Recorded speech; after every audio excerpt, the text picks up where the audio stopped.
Okay. Good afternoon, everybody. I had a full conversation while I was muted. So I obviously have to repeat myself. I'm Nadine Smith-Clark. I head up the Export Advancement Program at Wesgro.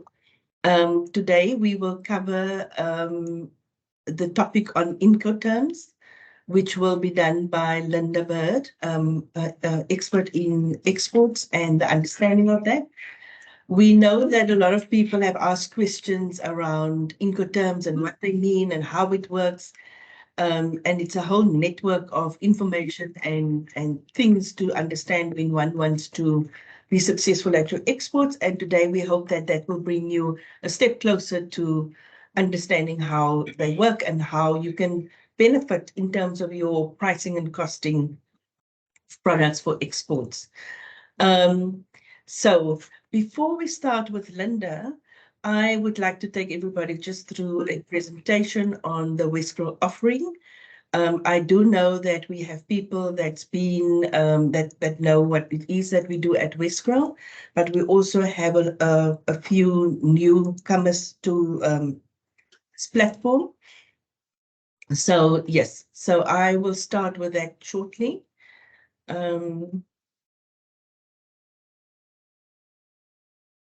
I hope that everybody can see my slides. Let's just get it in there. All clear? Okay. So Wesgro is a Western Cape agency. We're the leading regional agency in building the economy of the Western Cape. And within Wesgro, we do quite a number of things. We are from the export unit, and I will be expanding a little bit on the rest of the offerings at Wesgro. Wesgro is the official tourism, trade, investment, promotion agency of the Western Cape and Cape Town. We are the oldest such agency in South Africa. We've been supporting companies for more than 40 years. And we are largely government funded. We are funded by DDET, Department of Economic Development and Tourism, as well as funded by the Western Cape Agricultural Department, as well as also funded by a few other private partners. Wesgro is ultimately a business facilitator. Our mandate is to drive the economic growth of the Western Cape and to create jobs for people in the Western Cape. And this is done across all the units that you are seeing here on the slide. Excuse me. So the various units is that of tourism, and these are the mandates that we have that we look after. Tourism, trade, investment, and within trade, we also cover film and media, the Convention Bureau, as well as air access. All of these business units are doing their business and their programs based on research that is done by a team of economists that we have internal, and they help us to find the best avenues to grow the economy of the Western Cape and to help businesses like yourself to become those conduits of growing the economy. So for today, I will be focusing on Wesgro's export unit, which is responsible for supporting the Western Cape and Cape Town businesses like yourselves with exports of your goods and services across the region. This is just to provide a quick overview. We are, like I say, responsible to support Western Cape businesses. We have a second mandate, and that is of facilitating outward foreign direct investments into the rest of Africa. And we are also responsible for developing your export knowledge and skills and getting you into export successfully. And that is done through our team, which is the Export Advancement Team. And we have a responsibility to build the ecosystem of the Western Cape, the ecosystem of exporters that is of the Western Cape. So the export unit services include some of the key services is that of export training and mentoring, which is through the Export Advancement Program, like I just explained. Purpose of that is to build the ecosystem of the Western Cape. We are supported by research, trade research and intelligence. And we use a model called the decision support model. I know some of the people on the on this webinar today have had services from the decision support model. It's a tool that we use to help exporters understand where and which markets holds the biggest opportunity for exports for them. We have access to strategic networks and networking opportunities like the consulates, embassies, chambers of commerce, industry associations, both in foreign markets, the South African embassies, as well as foreign embassies in South Africa that we network with and connect with to help you to find your footprint into their foreign markets. And then we also help exporters by promoting our exporters in foreign markets. We have, as part of our export promotion mission services, we have about 40 to 50 export and OFDI, outward foreign direct investment missions per year, where we help to connect exporters to importers in foreign markets. And then new to our offering and very excitingly is our Cape Trade Portal, which some of you have also heard of. And if you haven't heard of it, please, we invite you to be part of it. Sign up, it's free of charge. It's a tool that we use. It's a marketing place for exporters and buyers, where buyers can see exporters and they are able to see what you have to offer to them and to their markets. But we will talk a little bit more on that shortly. So the Export Advancement Program offers the following. So we do export awareness workshops. For this year, we had our first one, which was held in the Overberg in Swellendam, a very successful event. The next one will be in the Garden Route in Knysna. So if there are any companies here from the region, from the Garden Route, we will definitely let you know where it is, and please ask about it. And we will follow that one up with the Central Karoo. So Garden Route and Central Karoo in October. And we will have in all the other district units a program that will follow throughout the financial year. We offer technical export training. We have one coming up in September, on the 11th of September. There we help companies to be trained in understanding what exports is about, the technical skills that you need to know in order to become successful in exports. We also offer one-on-one export-specific mentorship, which is open. That is an open invitation to companies from the entire Western Cape. We are limited on slots, but please do reach out to us. We've got a lot of availability for companies in the districts, district municipalities. For everybody, please reach out to us and talk to us about that. Excuse me. And then we also have another mentorship program with a Dutch-based organization called PUM, where we bring in expertise from the Netherlands free of charge to you to help you refine challenges that you might have in your business. We then have typically these kind of webinars where you are on today, and we offer general advisory services and take you into market.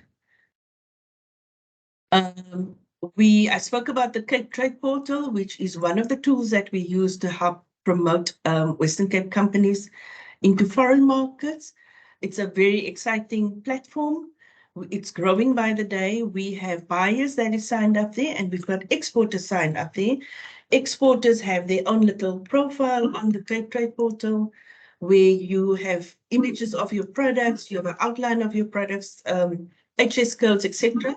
So buyers are able to source from this platform if they are looking for any particular products. We encourage you to sign up. There is the website address, the capetradeportal.com.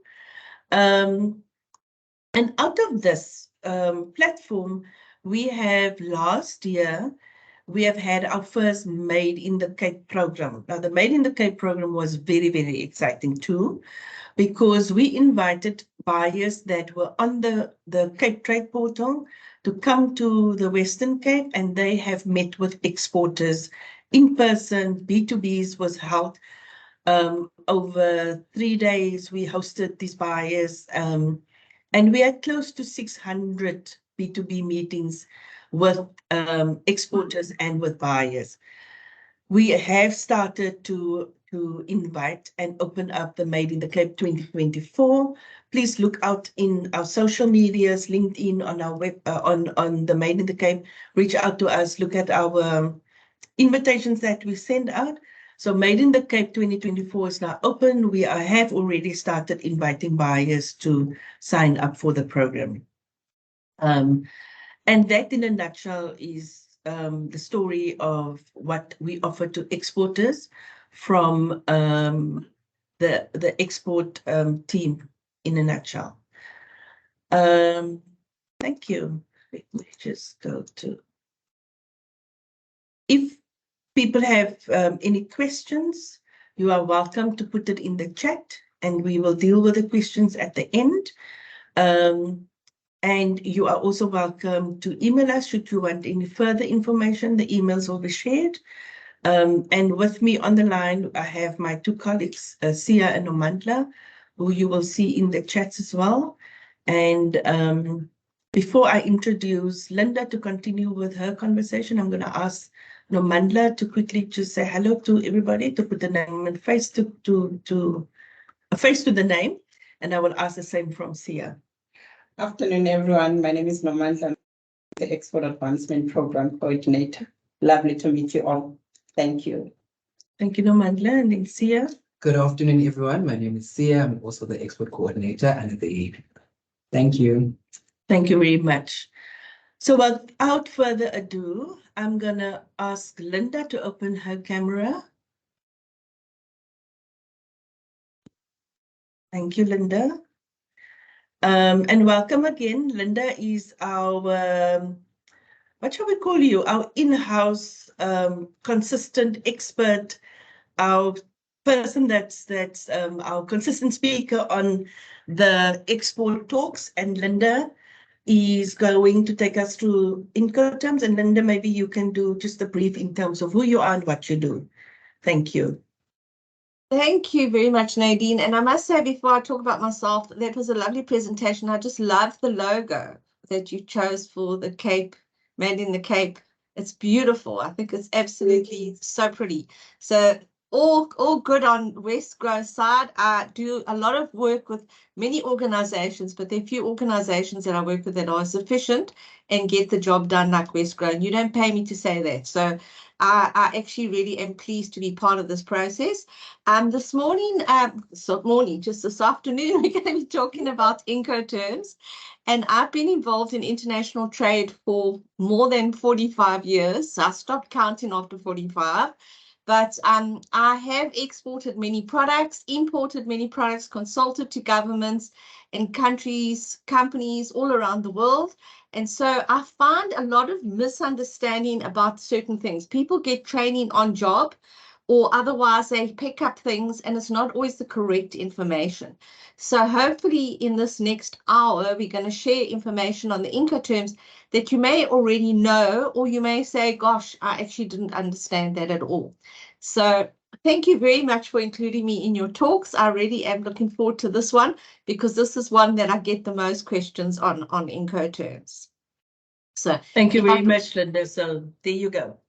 Thank you. I'm just going to share my screen. I think you can see it. Can you see the picture? Great. Yes, we can. Yes, we can. Thank you. Thank you very much. So what are the Incoterms? And I hear people saying the Incoterms, and then I see people saying Inco-terms. So what are these international commercial terms?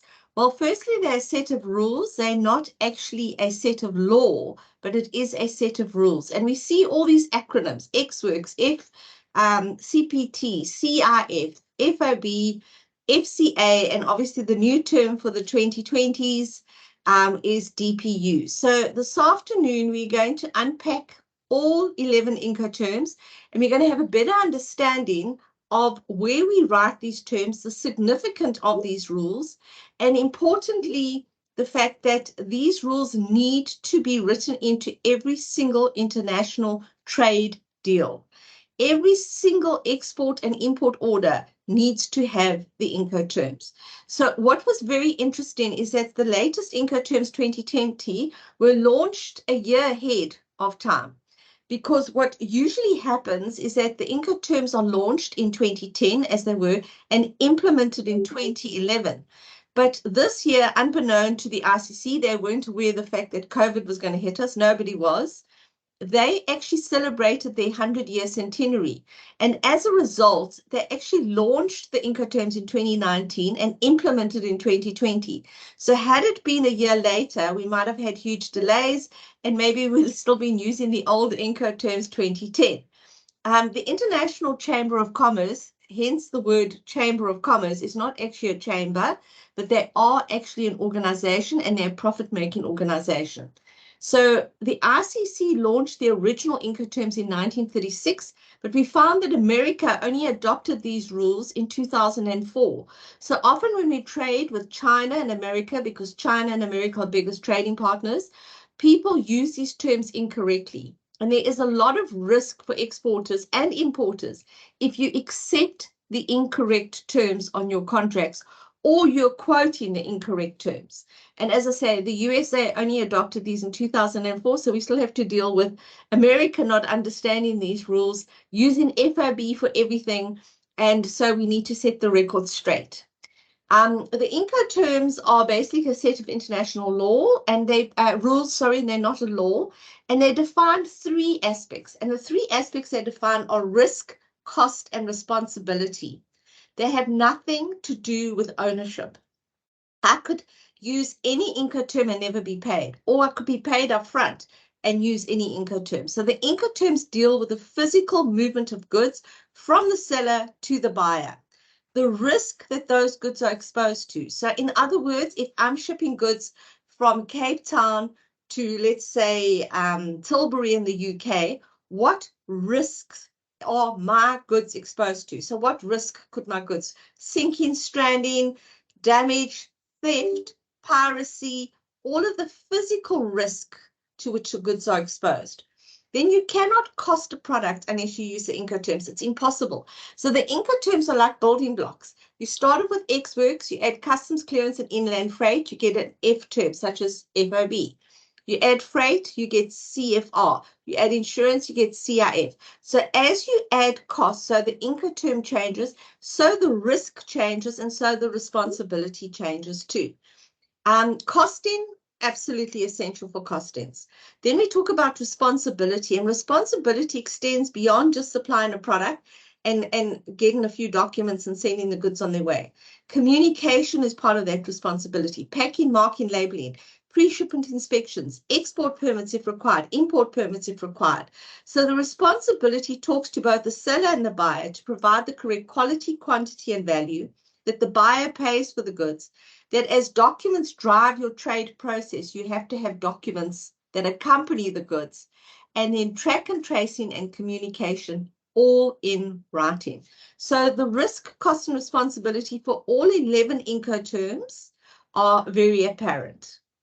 The definition of the word Incoterms is the international commercial terms, and there is so much misunderstanding. Firstly, people think, oh, I don't really need to put the registered trademark. You don't actually have to put the registered trademark anymore. Under the 2010 Incoterms, you had to include it. But they found that the SWIFT messaging system for banks couldn't accommodate that registered trademark because it's a very antiquated system. And so they actually said that is optional. But the number 2020, ladies and gentlemen, if I only teach you this today, I've actually achieved something. 2020 has to be written onto your pro forma invoice, commercial invoice, distributorship agency, JVs, your terms and conditions of trade have to have the Incoterm 2020. There has to be a registered trademark optional, but the number 2020 is not optional. That has to be on your documentation. Otherwise, these rules don't apply. Now, the question that I get, I don't want to use the new rules. I want to use the old rules. I want to use 2010. Firstly, 10 years has passed. We know how much technology has changed. Just with AI in the last 6 months is phenomenal. So why would you want to use old rules? And they have adopted these rules to suit the latest trading conditions. So that is why they put in 2020 rules going forward for the next 10 years. If you are stubborn enough to want to use 2010 rules, all your contracts have to say 2010. Now, I do a lot of training in the marine insurance industry, and I can tell you now the backdoor that they look for, if the number 2020 is not there, it's a reason for not to want to pay out because you don't know which rules apply. So where did your risk pass? Has the risk factor changed with the new terms? In some instances, absolutely it has. So my advice, don't go with the old rules. Go with the new rules. They're there because they are quicker, better, faster. And so use the new rules, and the registered trademark, as I mentioned, is optional. So where do we write these rules in? Where do we find these rules? So we find these rules in our quotations, our costings. I have an Excel spreadsheet. I export products as well. And I can tell you now, I start with Xworks and I end all the way down at DDP if I'm quoting on a DDP basis. So on your costing sheets, your contracts of sale, your pro forma invoice has to have the Incoterms.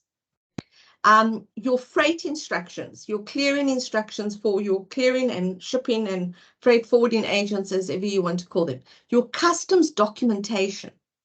Customs documentation now, although they don't adhere to the Incoterms, they acknowledge the rules and they use FOB, which is the equivalent of FCA, as the customs value. And in addition to that, the customs documents now want a breakdown of freight and insurance. So the customs documentation globally work towards a breakdown of costs using the Incoterms as the parameters of cost breakdown. Your banking, your financial institutions. If I'm raising a letter of credit, the final Incoterm, and sometimes they even say, please show the customs value on the documentation. So your banking institutions also need to have an understanding of the Incoterms. It doesn't guarantee your money. The Incoterms are not linked to the importer paying you, believe me. It is merely so that the bank knows what the final invoice amount is. Your commercial invoice, so the difference between your pro forma and your commercial invoice, your pro forma invoice is an offer to sell, and a commercial invoice is a demand for payment. Your insurance certificate or policy document should show the Incoterms, any agency, distributorship, JVs, all of those, and your terms and conditions of sale should have the word Incoterms. So there are 11 Incoterms, and they range from the least risk for the seller to the most risk for the seller. That sounds Chinese, but it's true. So if I'm selling Xworks as an exporter, I have very little risk. If I'm selling DDP as an exporter, I have all the risk. This, however, is the most risk for the buyer. So Xworks would be the most risk for the buyer, and DDP would be the least risk for the buyer. So it's inverted. So we have our E terms, Xworks. We have our F terms, FCA, FOB, FAS. Free at carrier, free on board, free alongside ship. CFR, CPT, CIF, CIP, the C terms, cost and freight, carriage paid to, carriage and cost, insurance, and freight. So all of these terms, and you can see the D terms, DAP, DPU, and DDP. I like to put them like this: E terms, F terms, C terms, D terms. However, if you purchase the Incoterm booklet from the ICC, they've got them divided as multimodal or any mode Incoterms and sea freight. I prefer to look at it like this because this is also the sliding scale of risk, cost, and responsibility. So those are the 11 Incoterms. The new Incoterm, delivered at place, was previous. DPU has replaced delivered at terminal. Delivered DAT is no longer applicable. This new term, however, has certain issues and intricacies that I personally don't like to use. So as a trader, I don't particularly like to use DPU specifically for road freight, and I'll explain that when we look at the term itself. And then we have DDP, delivered duty paid. Now, I see documents on a daily basis. I'm a little bit of a watchdog for some of the chambers with regards to certificates of origin, and I honestly want to pull my hair out when I see the misuse.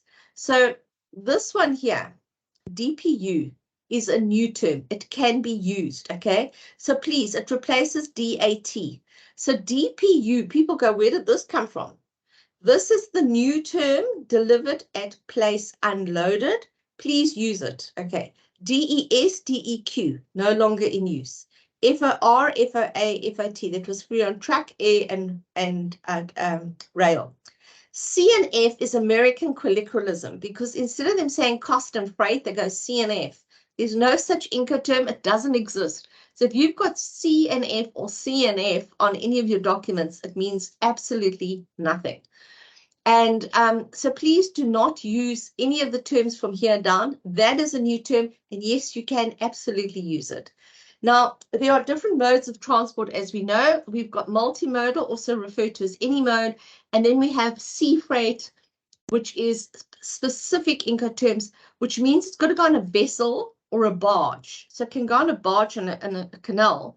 But we can't have FOB internal Johannesburg selling from, let's say, City Deep in Johannesburg, because people say, but it's an inland port. No, it's an inland terminal.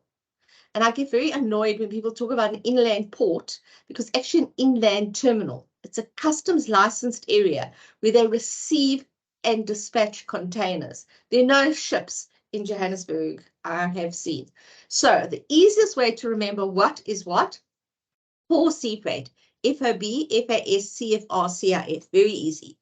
All the others are then any mode or multimodal. So learn the four sea freight, FOB, FAS, CFR, CIF, and the others automatically are multimodal. Now, multimodal includes vessels, but it also includes the container.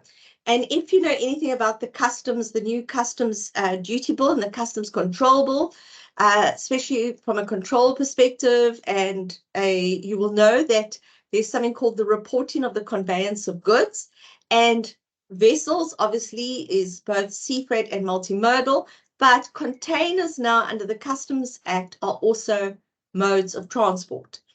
So a container, a vessel, a road operator and a road truck, a rail operator and a rail wagon, an airline agent, and an airline warehouse.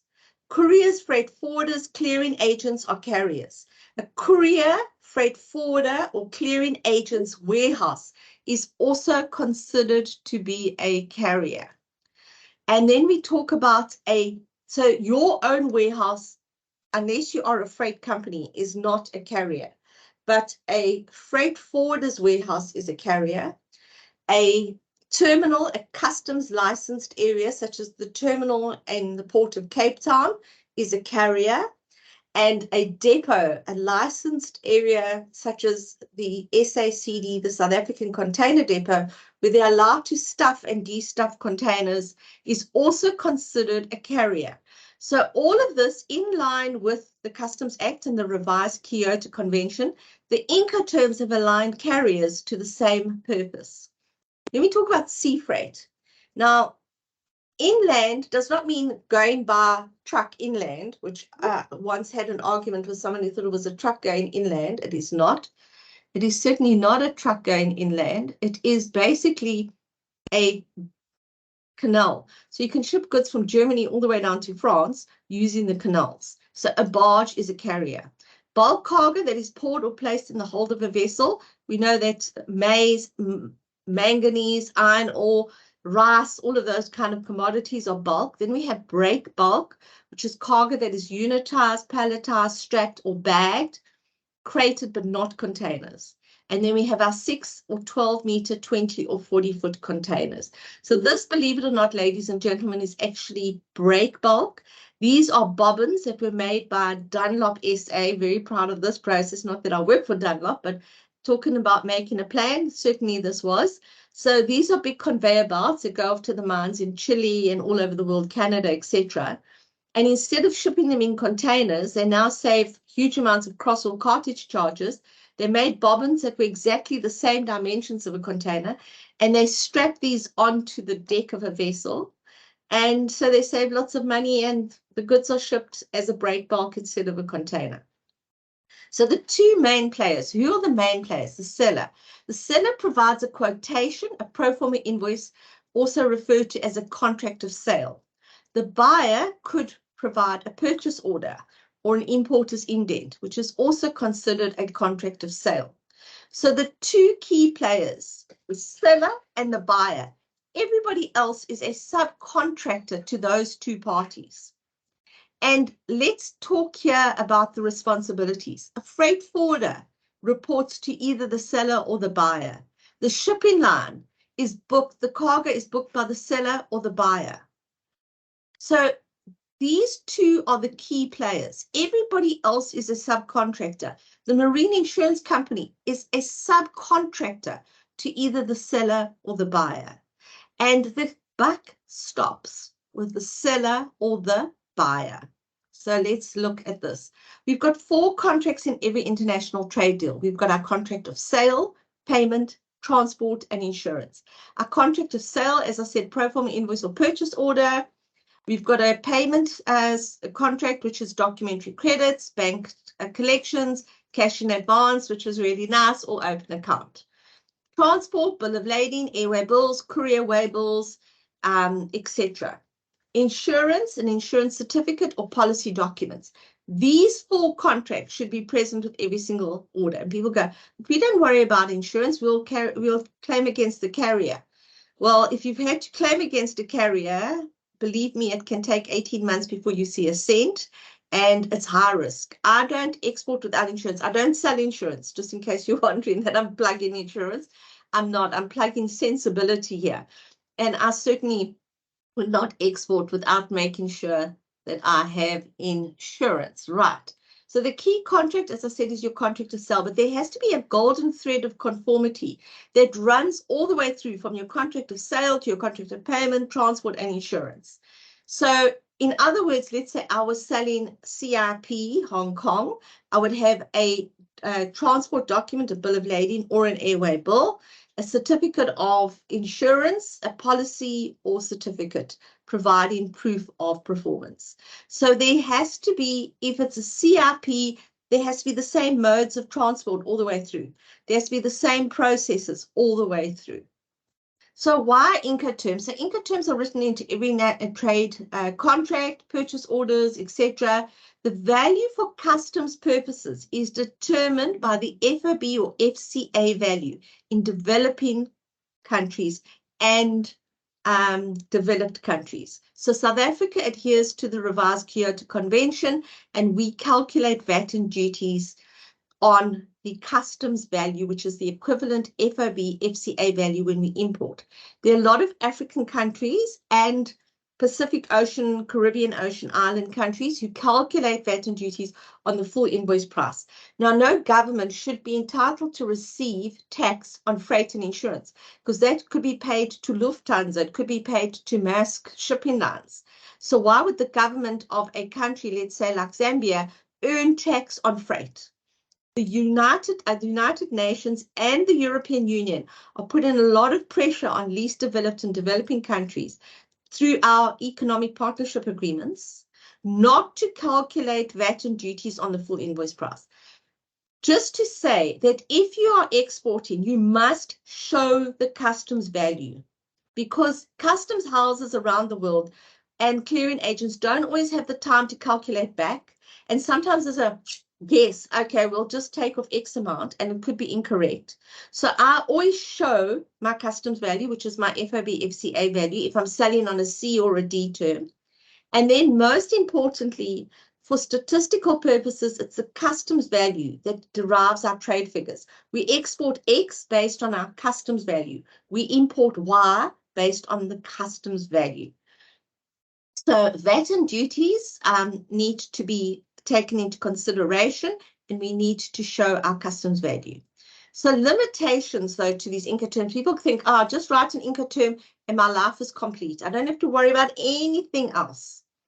But they only become part of a contract if the word Incoterms 2020 is on your documentation. And then the other thing is that they cannot provide answers for specifics. So is there a contract of sale between the parties? In other words, do we do a pro forma invoice? And if you're not doing a pro forma invoice, then your commercial invoice becomes a contract. And let's hope that that has sufficient information to look after the needs of both the seller and the buyer. Or is the importer raised in a purchase order? The parties need to know who compiled the contract.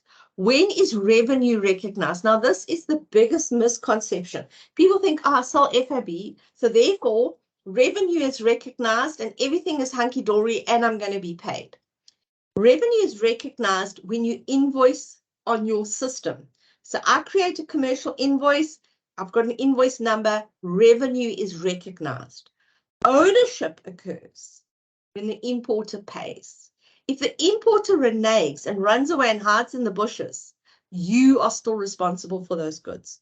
Regardless of whether you sold FOB or CPT or DDP, you are responsible until the importer performs. And if the importer doesn't perform, they remain your cost, risk, and responsibility. They do not deal with ownership. As I said, ownership occurs when the importer pays. He's paying up front. Hallelujah. Wonderful. Fantastic. But if he's paying 60 days from bill of lading date, you are responsible for those goods because they're basically on consignment. The parties need to know the time at which the property in or title to the goods transfers. So when do you own the goods? When you receive the funds. What are the specifications of the goods? They need to know exactly which goods are being sold, their qualities, quantities, specifications, etc. What solution exists if the contract is broken? So I put a container on a vessel and I ship it off to Sweden, happy day, everything's fine, wonderful. But my importer reneges, he doesn't pay. Now I've got a container of wine, let's say, going off to Sweden. I have to clear those goods into a bond stripe to try and find an alternative buyer. Because the importer has not performed, I am still responsible for those goods. And then what solution?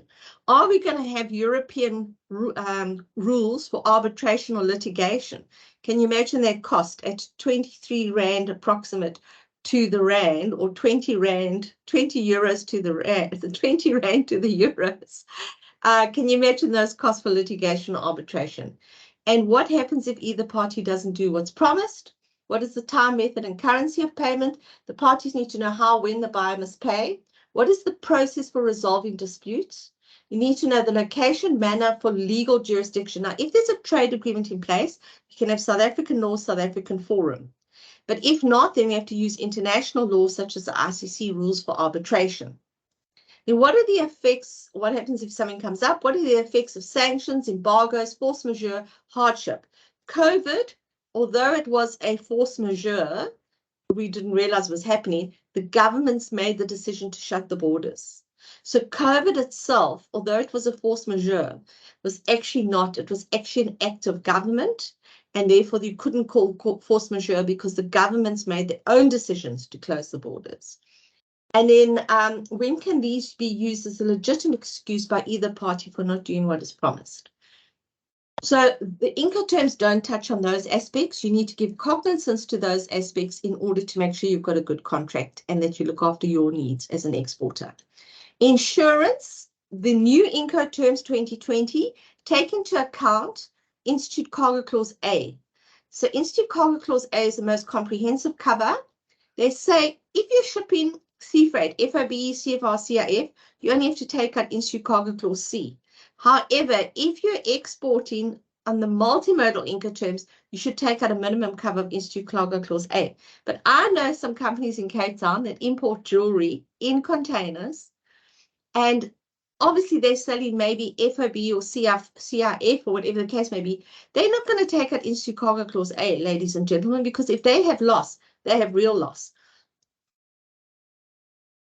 So obviously that is a suggestive rule.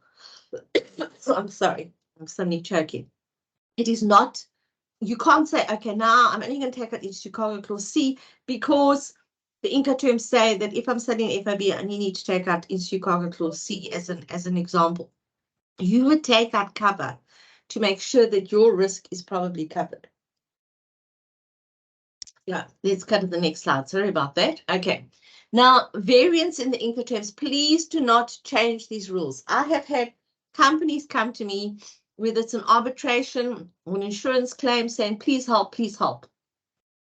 If we are sending out goods, we must make sure we use the terms correctly. Now, anyone who's in the fruit industry out there, the fruit industry, for some reason, made up a rule called DRP, Delivered Import. Doesn't exist. It's not an Incoterm.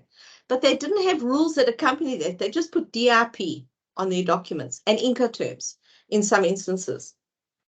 So a company was shipping goods via Mozambique all the way to Russia, and they had huge, big, wonderful grapefruit that they were exporting wrapped in tissue paper with branding, really high-end, satin finish boxes with a window in the lid, really nice product. 4 reefer containers shipped Maputo to Singapore, temperature maintained, no problem. Containers were chilled sufficiently. But from Singapore to Odessa, there were no refrigeration. They forgot to plug the units in. So these wonderful 4 40-foot containers arrived with grapefruit fraught. The first thing the guy had to do was had to clean out the containers and pay to destroy the grapefruit. But no worries. They will claim against the shipping line because the shipping line is negligent because they never plugged in the units. So as a result, sorry, I'm just going to let someone in.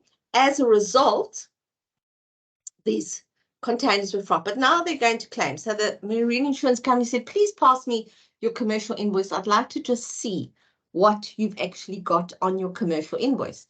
And they go, DRP, what is DRP? No, the whole fruit industry uses DRP, but what is it? Delivered import. Where are the rules for this? No, there aren't any rules. They were not paid out. So if you want to make up your own rules, have rules for it. Write out rules and get the importer to accept it. You can call anything, anything. As long as you don't use the same rules as the Incoterms, don't use the same acronym. But if you do change that existing Incoterm, there has to be an addendum and both parties have to sign and accept that under FOB, we will use the following. And we diversify from the FOB as per the Incoterms 2020. Then we talk about string sales. So let's say I'm selling coffee from South America to West Africa into Europe or into East Africa and onto Europe, etc., etc. This process is known as string sale / title goods. We've got more than one seller and more than one buyer. This morning I had a conference call with somebody from Japan, and I can assure you that they had 4 consignees because of agency agreements, manufactured goods under license that they had to appear as shippers. And I've never seen 4 shippers on one bill of lading, but that was the requirement. So each contract stands on its own. So we have a contract between here and here, which could be a CIF contract. From here to here, it could be a DDP contract. So each contract has its own merits and its own risk, cost, and responsibility. It's a legal process. It's called triangulation shipments, drop shipments, flash title goods, string sales, and a lot of exporters are involved in that process. So customs values, every international trade deal requires them to be compliant to the Incoterms. The FOB or FCA value is where developed and developing countries use it for the customs value. The CPT-CFR includes the cost of freight to move the goods to the country of import, and CIF as an additional insurance cost.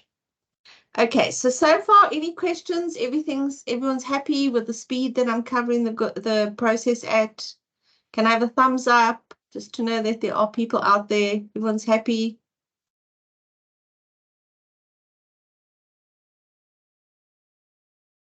Thank you. One person. Thank you so much. As I start thinking, I'm talking to myself. So this is the first Incoterm that we're going to look at. This is Xworks. I'm going to explain the diagram to you. So this over here, thank you. This is the seller. Sorry, Linda, there are a few hands up. I don't know if you want to take questions now or do you want to take them at the end? I think at the end, I want to just ask them that they were happy with the speed and everything. So I think that's good. All right. Thanks, Nadine. Okay. So we look here, this is the seller. This is the inland transport to get it to a port. This is where the risk ends. Now, the Incoterms talk about delivery, which is equivalent to risk.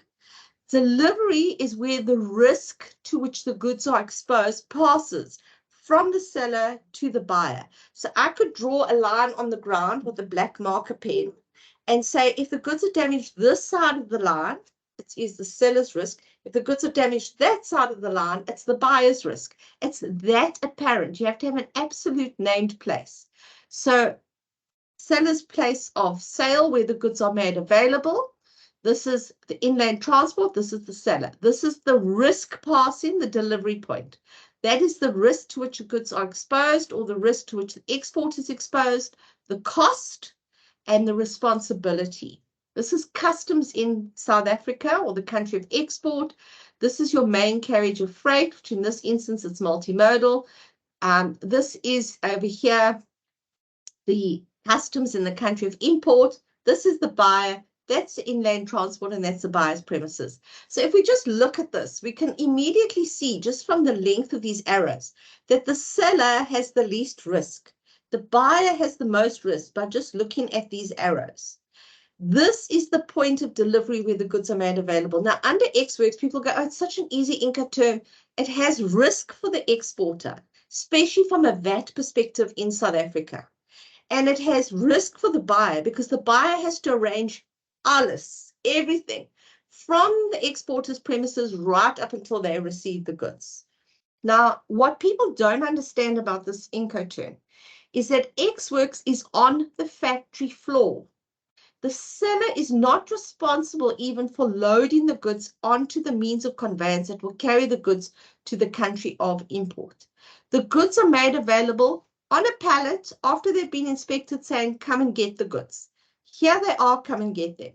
And the seller provides a date period under which the goods are made available. So in other words, I say, right, the goods are available today from the 30th up until the 7th of September. But come the 8th of September, and you haven't collected the goods, and heaven forbid my factory burns down, you have to pay me. But the issue there is that the chap will not get insurance, because insurance only kicks in when the goods are loaded onto the means of conveyance. So if he hasn't collected them and my factory burns down, he's supposed to pay me, even though he's not going to have insurance. You think the likelihood of that is going to happen? Can you imagine that bun fight? So I say, right, here are the goods available. Under the SARS R316 revision, you have to charge VAT, because this is considered an indirect export. You do not say to Mr. Buyer, okay, I will relinquish the VAT and I will lend you my customs code number, and then we don't have to charge VAT. Because what you're doing, Mr. Seller, you're then extending your risk beyond your factory floor. And then it's no longer Ex-Works. So Ex-Works, you send an email, come and get the goods. The lifting and loading has to be charged as an amount on an invoice as a separate line item. So I say the goods value is $20,000 US. To lift and load is $1,500 US as an example. I mean, that could be a huge exaggeration. And you can use your own forklift and your staff, but you have to charge for that lifting and loading. And the reason why you have to do that is so that the buyer understands that it's his cost, risk, and expense to actually move the goods from your factory floor onto that means of conveyance. I had a very big case, and I hope I haven't shared this with too many people, because I don't want to bore you, but I had a case where a gentleman was buying steel in India, and the forklift driver lifted the steel too high, and it fell backwards and killed the driver and smashed the truck. And as a result, the buyer in South Africa was now responsible for the loss of life, for the damage to the forklift and the steel. The guy said, but how's that possible? It wasn't my forklift driver, it was the seller's forklift driver. How do I know he wasn't drunk, or the forklift was damaged, or whatever the case may be? I said, what Incoterm did you buy under? He said, Ex-Works. I said, I'm sorry, the movement from here, the factory floor, to there is the risk of the buyer. And as a result of that, he would have had to claim against insurance, but the insurance doesn't kick in until it's actually on the truck. So this chap here got into such a panic, as you can imagine. Now he was responsible for loss of life. But I said to him, go back and find out what comprised of the price. If they've included the lifting and loading, then you are responsible. But if they've just quoted a price per metric ton and it excludes lifting and loading, you can argue that they did it at their own expense, cost, and risk. So you have to, ladies and gentlemen, if you're selling ex-works, you have to charge your buyer to lift and load. You have to charge VAT and you have to export on a tax invoice because you do not customs clear. The customs clearance in South Africa is the responsibility of the buyer. He has to negotiate with the clearing agent to use a temporary number, 707070, or a number allocated by the clearing agent to clear the goods, to place them on a means of conveyance. The insurance would kick in from here once it's on the truck to the client's warehouse, and the freight would be paid by the buyer and all the costs and the customs clearance in the country of import. So can you see it's a horrific Incoterm to both sell and buy under? You have to charge VAT. Look at the SARS R316 revision and you'll see that you have to charge VAT because it's an indirect export. So ex-works, the delivery point is the spot where the buyer has agreed to collect the goods. In this situation, the seller is simply putting the goods at the disposal of the buyer for collection, essentially telling the buyer to come and get the goods. The seller delivers when he places the goods at the disposal of the buyer at the seller's premises or another named place. So I don't produce gin, but I buy gin from somebody, and as a result, it is another warehouse. It's not my warehouse, but it's someone else's warehouse.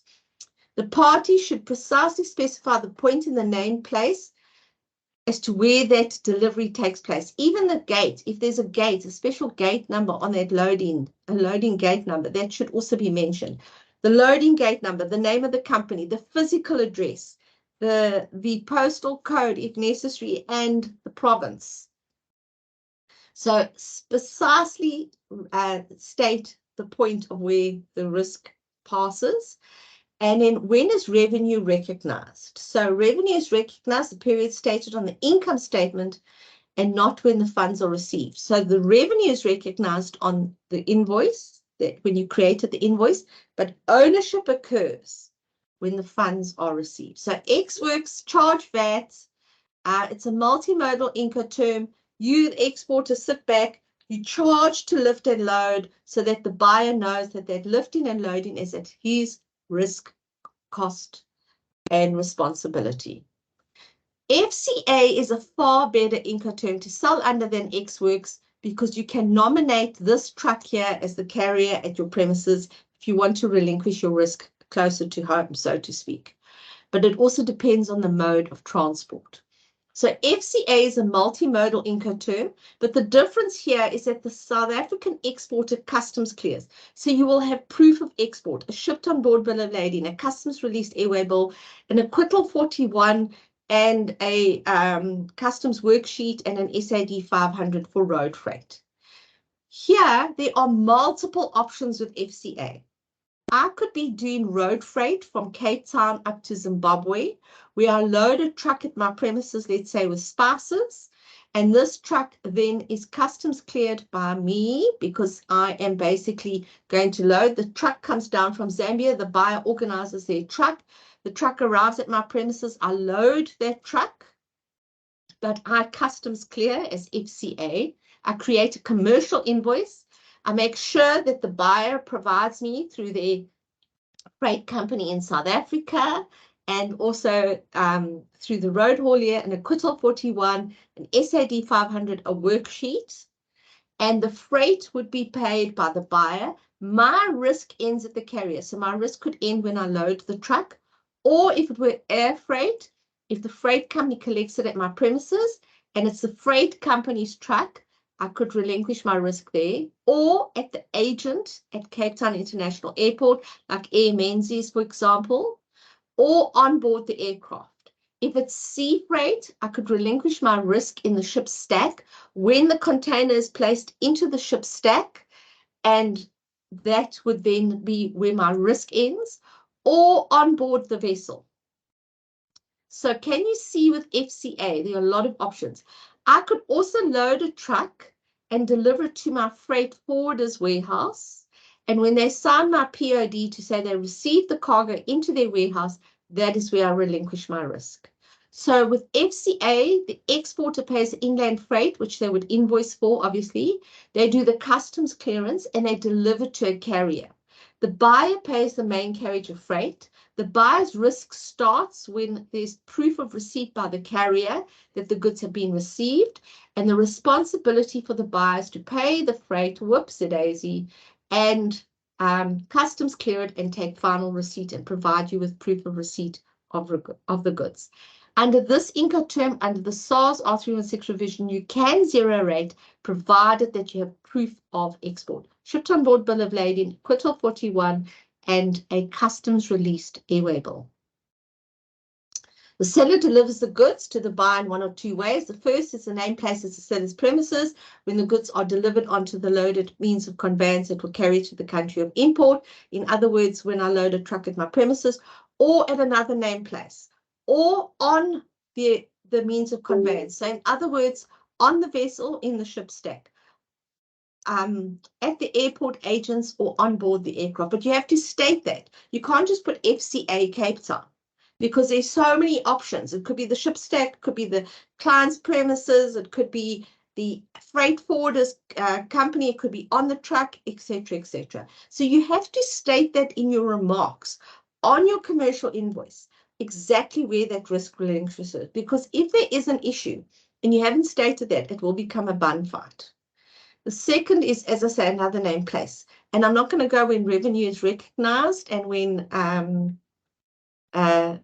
ownership occurs, because I think we understand that now. So that was FCA. It's multimodal. Sea, road, rail, air, couriers, freight forwarders, the whole bang shoot. This one, however, is sea freight and inland waterways. We don't see all the other modes of transport, but not just sea freight. It's actually only bulk or break bulk cargo. So here we would deliver cargo either by rail into the port or by truck into the port. Okay, and we would deliver the cargo customs cleared, wharfage paid, cargo dues paid, all of that load ready. And when the vessel has arrived and the cargo is already alongside the ship, that is where you relinquish your risk. Now, one of the weaknesses of this point is that it says just free alongside ship. I add a little footnote that says load ready. So when the vessel is ready to load, that is when my risk relinquishes, and I just make it easier for the buyer. Because if you just say free alongside ship, is it immediately the cargo is received? Is it when the vessel is pulled in?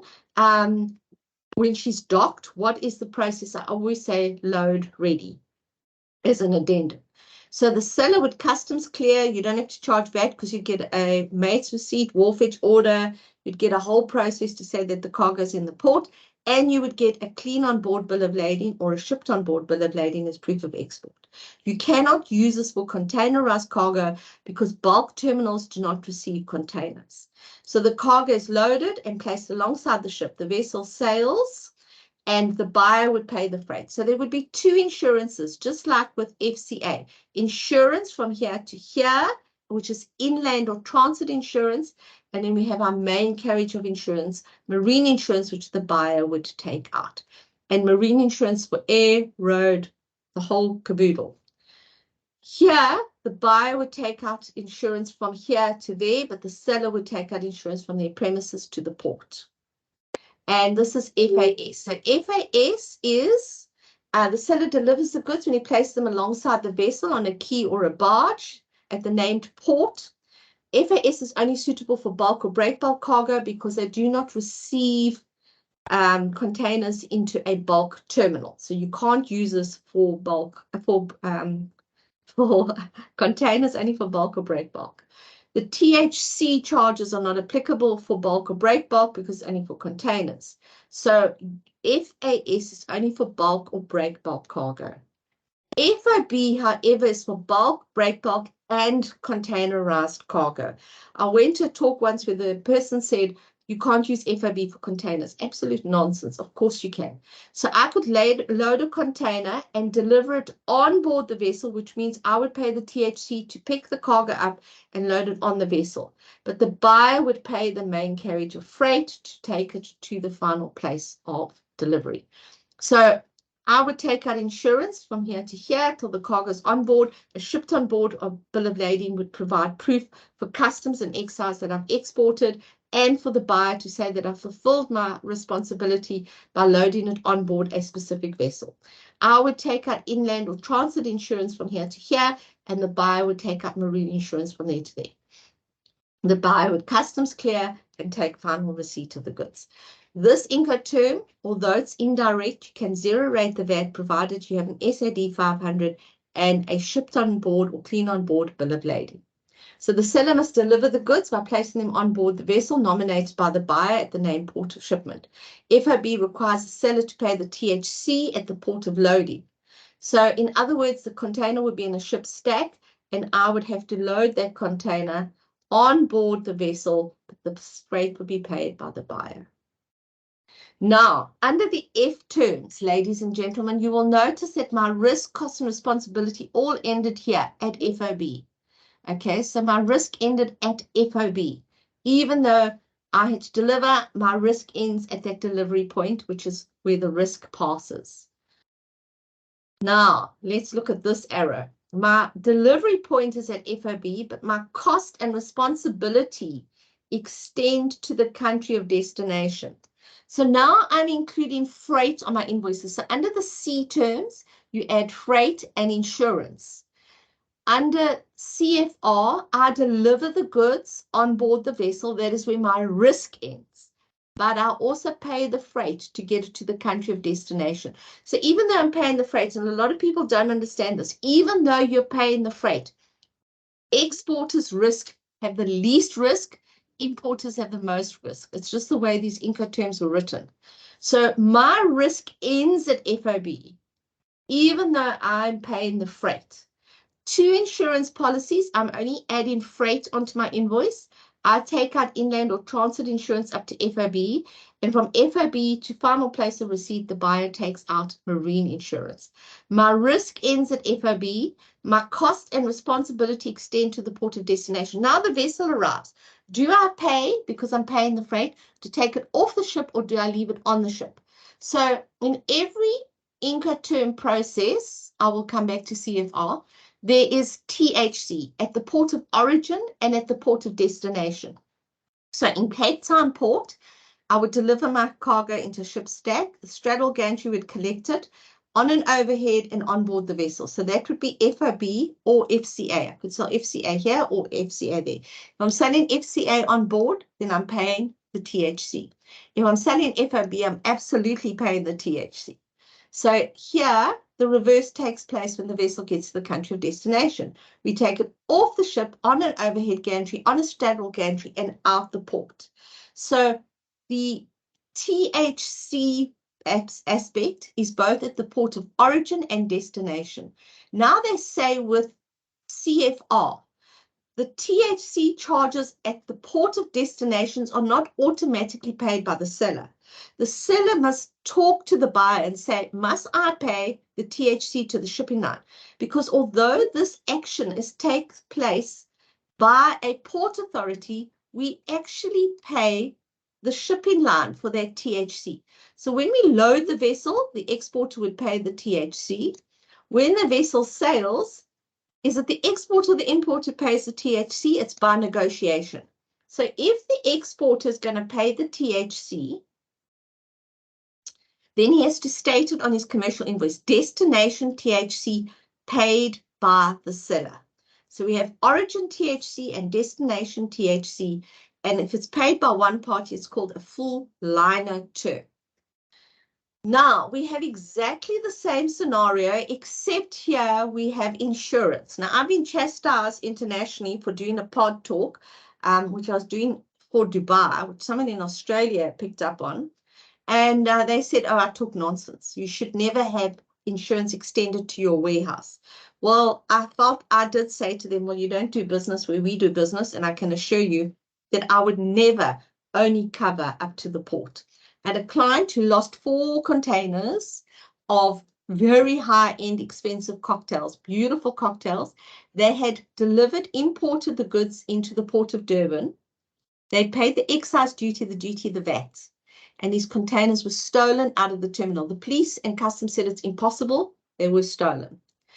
And where was the insurance to? Up to the port of Durban, because that's the normal insurance. Insure up to the port. Nothing happens after the port. The real peril is when it's on the water. Hell no. The real peril is when it gets off the vessel. And suddenly now you've got containers sitting around in a terminal or going by train or truck to Gauteng. High risk. So they were not covered and they nearly lost their company. They couldn't claim back the excise because you can't claim back from customs. And they had paid all of those costs and expenses with no cover. For a few dollars extra, they could have extended their cover to their warehouse. So my advice as a prudent exporter and importer, ladies and gentlemen, extend that policy all the way to your client's premises. If I'm taking out insurance on behalf of my client and my client's sitting in Ethiopia and we've got to ship via Djibouti, I say, would you like me to extend the policy all the way to your premises in Addis Ababa? Yes, please. I organize with the insurance company and we extend that policy on a multimodal all the way through to Addis Ababa.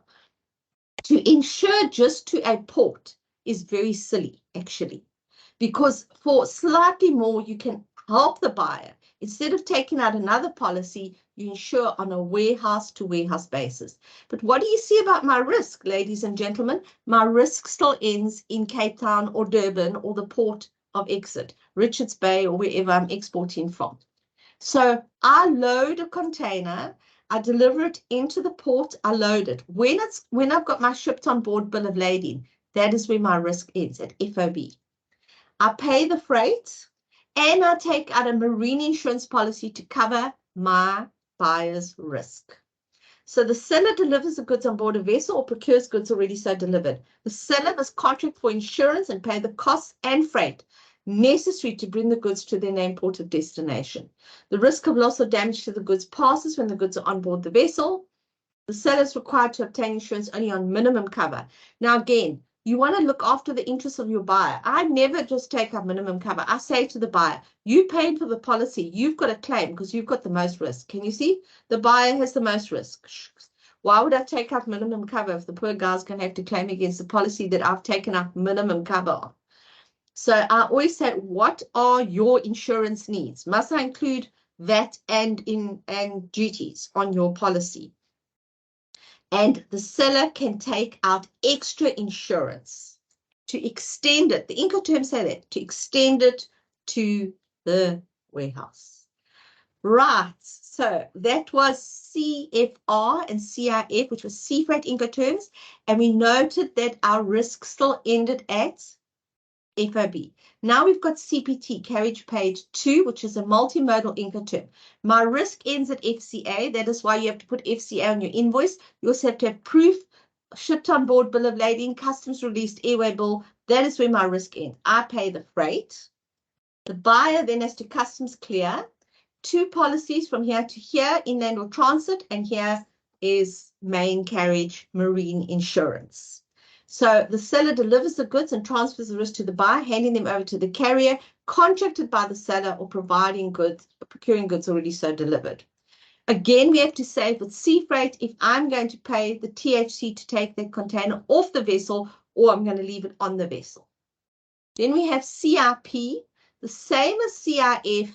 I insure on a warehouse-to-warehouse basis, but my risk ends in the country of export at the FCA term. Proof of export, shipped on board bills of lading, customs released airway bills, etc., and a POD from the road haulier if you're going over border by road. CIP, the seller delivers the goods to the carrier and pays to bring the goods to their named destination. In addition, you have to take out marine insurance and you have to take out maximum cover because it's a multimodal Incoterm, Institute Cargo Clause A. So those were the C terms. My risk ended in the country of export. But, ladies and gentlemen, look at this now. My risk goes to the country of destination. They used to be called the destination terms, the D terms. Now, poor seller, your risk goes to the country of import. So the D terms, your risk shifts all the way to the country of import. Obviously, now I'm going to take out insurance from here to here, and the buyer will take out insurance from there to there. Here, your risk ends when the means of conveyance arrives. This is great for road freight. If I'm exporting to Zambia, I can use this Incoterm. My truck arrives at the client's premises, that is where my risk ends. The aircraft arrives at the airport, that is where your risk ends. The vessel arrives in the port, and that is where your risk ends, unless you've got a combined through bill of lading. 2 insurance policies, one here, depending how far they are from the port, and the buyer would customs clear. The difference now is the costs are the same. The risk factor now moves to the country of import. So the seller delivers the goods or procures goods already so delivered by loading them onto a means of conveyance, shipping them, but that unloading is for the buyer's risk, cost, and expense. So in this Incoterm, the delivery and arrival at the same place. In other words, the risk and the arrival of the goods are at the same place. DPU, I was chastised as well by the same Australian man, but I went back to him and I just said, I'm sorry that you keep losing the rugby, and I never heard from him again. But he said to me, I don't know what I'm talking about when I say this is high risk by road. If I'm exporting, and I used to export FMCG products that were high value and sought after, believe me, I used to have between 6,000 and 8,000 rands worth of goods stolen every shipment. So I would load a truck and deliver it all the way to my client's premises, and then offload it using their forklift, their staff. Now I'm sitting here in Cape Town. The risk that I expose myself to by unloading a container or a truck is huge for road freight. I only did it once and I will never do it again. So I speak from literally being close to that cold face of reality. However, DPU, if you're sending it by truck, you've got to discharge the truck at the client's warehouse or a depot. High risk for you. You're sitting here, you've got to discharge in an African country where you don't know what the staff are like, you don't know how long the truck's going to be sitting there for, and your risk ends when it's discharged. For air freight, it's not a problem. You take it off the plane, put it in a terminal, no problem. For sea freight, you take it off the vessel and into a ship stack, not a problem. For road freight, you've got to discharge the means of conveyance. I find it high risk, and I certainly would not use it for road freight. 2 insurances, I'd take out insurance from here to here, and if it was coming to the buyer's premises, he doesn't need additional insurance, but obviously if he's taken from an airport or seaport, he would need additional insurance, and he would customs clear. So the seller delivers the goods and transfers the risk to the buyer when the goods, once unloaded from the means of transport, are placed at the disposal of the buyer at the named place of destination. If shipping goods on a vessel, then you may have to have a combined through bill of lading, and that is high risk, because then you've got to discharge that container at the client's premises. And obviously, if it's road freight, you've got to discharge the truck. Air freight's not really a problem. You take it off the aircraft, put it in a airline agent's offices, warehouse, not a problem. So for me personally, I don't like DPU, but I was told I don't know what I'm talking about. Because for road freight, it's not a problem. I don't know how they do road freight from Australia, though. I'm still trying to figure that one out.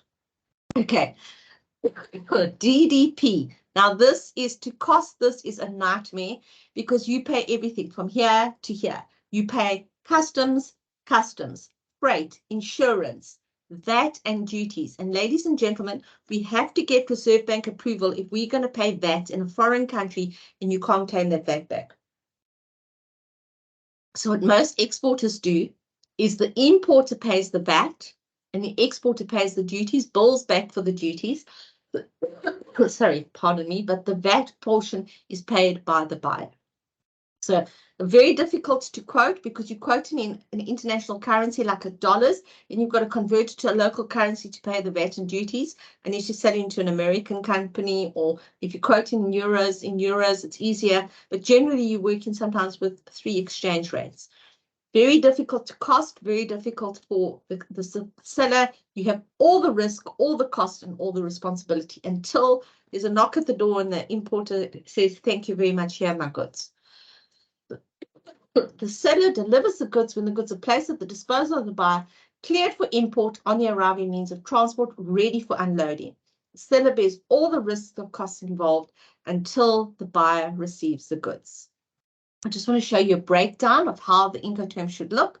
So you should have FOB Dubai, freight, if this was an import, CFR Durban, insurance, CIF. This is in utopia. This is what customs want to see. This is what insurance companies want to see. They want to be able to understand, and it's by negotiation. If my importer can get a better freight rate, then obviously he would rather pay the freight. So this is what they want to do. That's what they want to see on your documents. If you're talking about road freight, it's a FCA Germiston, freight, a CPT Kitwe, insurance, CIP Kitwe. So that was the amount in Germiston. That's with the freight. That's Kitwe. That's with insurance. That's insurance paid to Kitwe. And that is the story. I am giving you some time for questions because I don't want to rush a little bit at the end because I want to still give time for questions so that you are all out of here by 3:30. So are there any questions that you would like to ask me?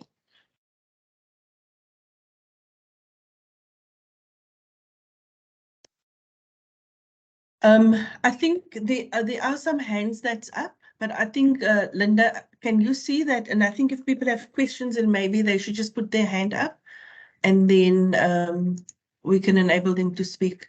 Sure. Otherwise, there is the Q&A that companies could. Is it Verena? Verena is asking a question. You can unmute your mic, Verena. Hi, Linda. Thanks so much for the awesome presentation. Such a pleasure. And I love your little Lego figurines. Thank you. I love Lego. I have a couple of questions. So when our terms as X works, yes, who's responsible for the EU1 certificate? That's is that then the buyer? Question. No, you actually have to raise that, but you can't raise it unless you do an SAD. Because it is issued through customs. So the SAD would have to be done in your importer's name, but you would have to issue that EUR1. It is far better, Verena, to actually sell FCA. You can still sell at your premises, but then you can get the EUR1 certificate without any issue. You would customs clear on an SAD 500, and they would then put that EUR1 certificate number on the SAD as well. Does that answer your question? Yes, it does. Thank you so much. I have another question for you. With pleasure. When we have local delivery, let's say we're delivering from Cape Town to Johannesburg, do we then use the CPT term? No, that's such a lovely question. And I used to have a slide on it. For some reason, it's fallen off the presentation.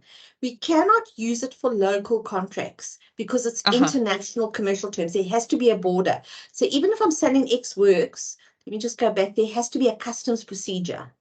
Okay. So as there's no customs, and that's such a good question because I actually rewrote a whole lot of terms for a big chemical company who were using this to sell explosives from Johannesburg area, Gauteng, all the way to Welkom, and they had an accident and the insurance wouldn't pay up because they were quoting Incoterms which they couldn't use. So I rewrote just travel terms, we call them travel terms, and we made up terms for them, but no, it can only be used for international contracts. Lovely questions. May I just shoot out my third and last question? Absolutely. While my mic is open.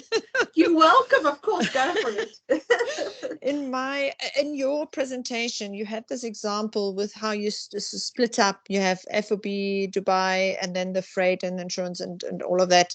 So that, so my question is, and it's maybe I'm just being stupid, but so in an FOB term, does Dubai have a port? Because we ship to Jebel Ali. So my question is, does the FOB term always, the port you're mentioning, does it always have to be a sea port? Yes, it has to be a seaport. Jebel Ali is considered a seaport. It is, because there is an SEZ there, but it is a seaport. So it would be FOB, Jebel Ali, Dubai. Very good point. And if you only buy, and then that's what the invoice would say. But if the Okay. seller is paying the freight, then it would have freight, and it would be CFR Durban or Cape Town as an example. And then obviously there's insurance. There should be a breakdown between insurance, freight, and FOB.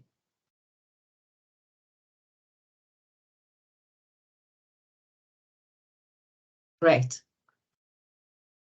Okay, I think Muriel, have you got a question for me, Muriel?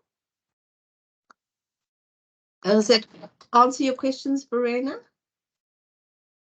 Or Verena? Yeah, yes, sorry. Yes, it does. Thank you so much. Okay, pleasure. Is there another question? Hi, Linda. Hello. Hi. We've spoken before. I do the frozen yogurt where I had an opportunity to supply a hotel in Zanzibar. But my Oh, question yes. is, my question is, if you do X works, do you have to, as the seller, have to involve a freight forwarding company, or is Yes. that the responsibility of the buyer? It's a responsibility of the buyer, but they might not know who to use here. So it's always a good idea to try and get a freight company that you know in contact with the buyer. But under no circumstances must you customs clear or do anything other than make the goods available on your factory floor. Because as soon as you do that, you're extending your delivery and your risk beyond your premises. And then as a result, it could become a huge bun fight. So again, I would ask everyone to reconsider selling Xworks and rather sell FCA because it is a much more secure Incoterm. You don't have to charge VAT. You can invoice on a commercial invoice and you zero rate the VAT and you can still make the goods available at your premises. Okay, so which means you just get the information for the buyer in terms of the freight forwarding. You don't Yep. really get involved in the whole process yourself. Not under Xworks, no. But under FCA, you would customs clear. You would obviously have to have an exporter's code. You would customs clear. You would do an SAD 500. You do a commercial invoice where you don't have to charge VAT, provided you've got proof of export. All right. Thank you. And I think I don't know if you answered the lady prior to this. She asked if there's a port in Dubai. Yeah, And I know that yeah, carry on. I've exported to Dubai before, and I think I used Jeddah. Okay, Jeddah is in Saudi, and they would probably have transshipped to Dubai. Quite correct. Yes. But Jebel Ali is available as well. Is closer. Oh, okay. Yes. Yes, good one. Okay. Thank you for that. Thank you for that input. I appreciate that. Thank you. Thank you so much. Pleasure. Okay, any more questions? I can't actually see. Let me go into chat here and just see if there are any questions in the chat. Okay, so how do you mitigate against such? Is that one? Well, there are quite a few questions here. Okay. Okay, let me just quickly see if there are any questions. Linda, Sorry there's one in the chat from can you read it to me? Because I've got something I can't see. Naledi, she's asking what is the difference between DAT and DPU? What has changed? Is it because DPU is for the name place and DAT name for terminal? That's a very good question. DAT had to be a terminal. Now, in Europe and America, they had road terminals. So a truck could go from Canada into America into a terminal, a customs licensed area. We don't have road terminals in Africa. We have shipping terminals. We have airline terminals. In Europe, a truck can go from Germany to the Netherlands and into a terminal, so to speak. So we don't have terminals at all. We had airline terminals and we had shipping terminals where the cargo cannot be touched or moved or unpacked or anything. A terminal is a customs licensed area where they receive cargo ready for export or import. And as a result, it was limiting. So if we had delivered at terminal, we couldn't use it for road, especially in our context, because there are no road terminals. And so they looked at the process and they thought delivered at place unloaded was a better option because you're unloading it from an aircraft into an airline terminal. You're unloading it from a vessel into an airline, into a shipping terminal. And if you're talking about road freight, we don't have road terminals. So delivered at place unloaded, I'd have to deliver to my client's premises and discharge it, which is crazy. I mean, it's high risk. So for road freight, it's not a great one. Delivered at terminal was also limiting for road freight because there were no road freight terminals in the African context. I hope that answers the question.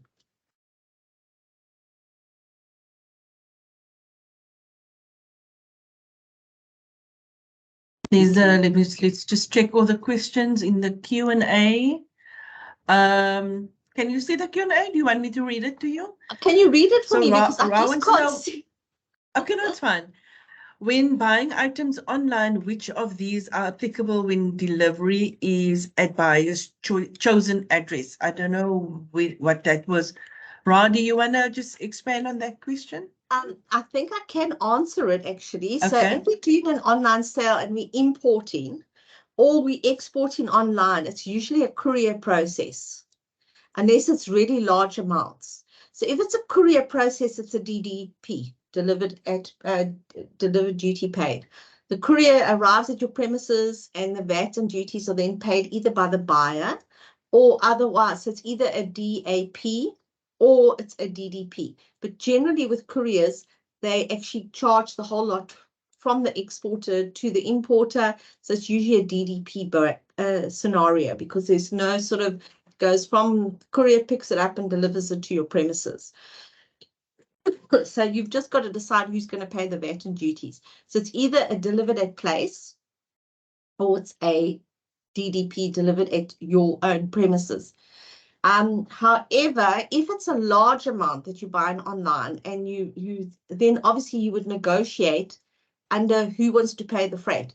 Now, Incoterms are a form of negotiation. So if I'm paying the freight, my buyer might be able to get a better rate than what I'm paying. So you'll say, no, you sell to me FOB Cape Town, I'd rather pay the freight because I get better rates. The more you ship, the better the rates are.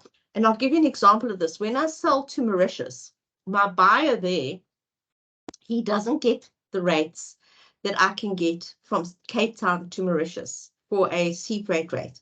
So he prefers to buy CIF Port Louis because I just get better freight rates. And he pays me 30 days from bill of lading. So he pays me upfront. So I'm not short of cash. So he pays me and then I pay the freight. So I don't have any cash flow issues and I get better rates. My guy in Zambia that I sell to, also FMCG products, I sell to him FCA Olifantsfontein because he owns his own road haulage business. So his rates are obviously minimal and he pays me 30 days from a road consignment note. So if I was paying the freight, my cash flow would be affected. So it's always about cash flow. It's about how much risk you want to take, what costs you can cover, and who gets the better rates. Because at the end of the day, you're not going to charge someone an excessive sea freight rate if they can get better rates. It's about getting the best price for the goods. So it should be by negotiation. So for courier, online sales is usually DDP or DAP. If it's small amounts, if it's small items. I hope that answers the question.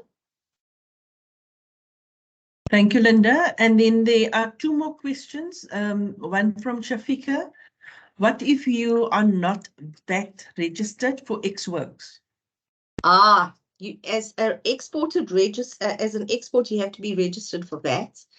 If you are not registered for VAT, it is an issue because generally they want, if you're exporting, you should actually have a VAT registration, but you are supposed to charge VAT. Unfortunately, I know you're under the threshold, etc., etc.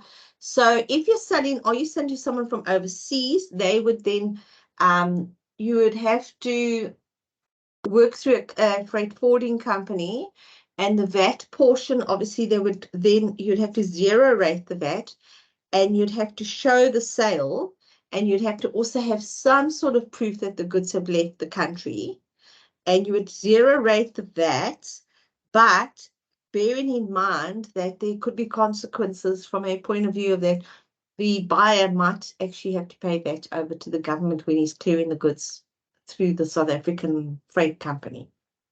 Possibly, I'm not sure.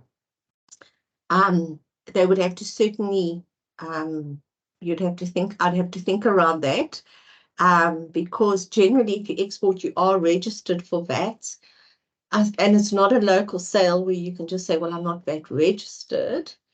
Yeah, you wouldn't be able to charge VAT if you're not VAT registered, so it could be an issue going down the line, absolutely.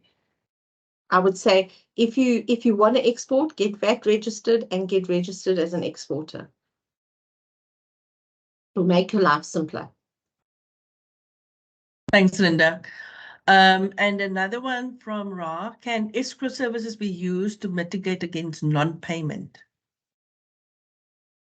Escrow services, I would say when we're talking about non-payment, it is an issue because now the person's sitting in a foreign country, and obviously you have to have some sort of means of trying to get your funds back, and it is very difficult. Escrow service is very difficult because it's a more localized process. So the one thing that you could do if you're anticipating and you don't have a secure method of payment like a letter of credit or cash in advance, you can take out credit insurance. So maybe that would be a better option than to try and go the legal route of non-payment, because especially if you're sitting in a foreign country, it's very difficult to try and have any litigation or arbitration as a process. Yeah, I'm not too sure. I would say to be more secure, I would rather have credit insurance. If you had suspicion that the importer may renege on that deal, or a secure method of payment would be a better option than going the legal route. Even a percentage and then sorry, and the balance on a secure method of payment. Okay, thank you, Linda. Another one from Bradwin. Hi, Linda. In the event of selling to a customer in Eswatini who takes delivery of goods in one of our Johannesburg-based warehouses, do we charge VAT? What would be the appropriate Incoterms? Okay, so can I just ask him? Who does the customs clearance? Do you or the buyer? Okay, Bradwin, can you respond to the question there, please?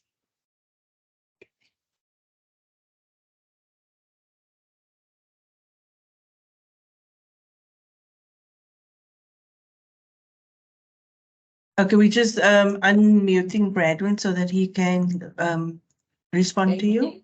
Thank you. Oh, he says the buyer does the clearance at border.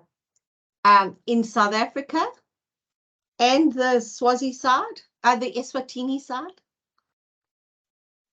Bradwin, you can actually speak to Linda directly. We have opened your mic. Thanks, Nadine. Hi, Linda. Yes, so the buyer does the clearance at both the South African border. Then you have to charge VAT, unfortunately. So one way around it is that you just do FCA customs clearance. You work with the importer's freight company here. You give them your customs code number, and your VAT number. You generate a commercial invoice, and they will give you an acquittal 41 at the border, and you can zero rate the VAT. But if they are customs clearing under the SARS R316 revision, you will have to charge VAT. Nadine, because there's so many questions about VAT, maybe it's a good idea, maybe one of the next talks that we look at VAT SARS R316 revision as a topic. That would be fantastic. Thank you, Linda. That answers my question. Pleasure. Thank you. Okay, I think that kind of deals with all the questions that we have here today.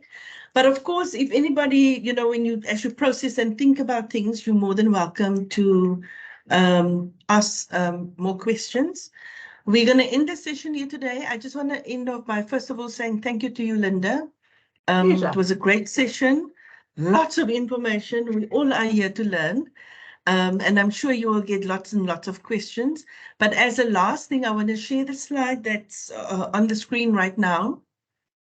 If anybody's interested, we are offering training in exports. I think the slide just went off. Let me just get it back on. We're offering training. The next training that's coming up is from the 11th till the 20th. We've got export awareness workshops in Gardenwood and Central Karoo, Knysna and Prince Albert. It's very, if anybody can attend it, please make sure that you do, because we get all stakeholders in, from DTIC to CEDA to Land Bank, all of the business support, government, and not just government, also private business support organizations. This is where you ask all your questions. How do I get funding to expand on my business? How do I get support to improve my labels or products or whatever the case might be? And then for your interest, and I'm sure everybody will attend, we've got our next export seminar with Linda on the 18th of October, talking about standard operating procedures for your international business. And then as a last note, one-on-one export mentorship is open. Business mentorship is open with the Dutch expert. And if you're interested in any of this, you go to the Cape Trade portal and you will find our brochure there. And in the brochure is a hyperlink for any of these programs that you would like to attend. I'm going to end off on that note. Thank you for your time. I know we're running a little over in the afternoon. Thank you, Linda, and thank you everybody for attending. Have a good afternoon. Bye. Bye. Thank you. Pleasure.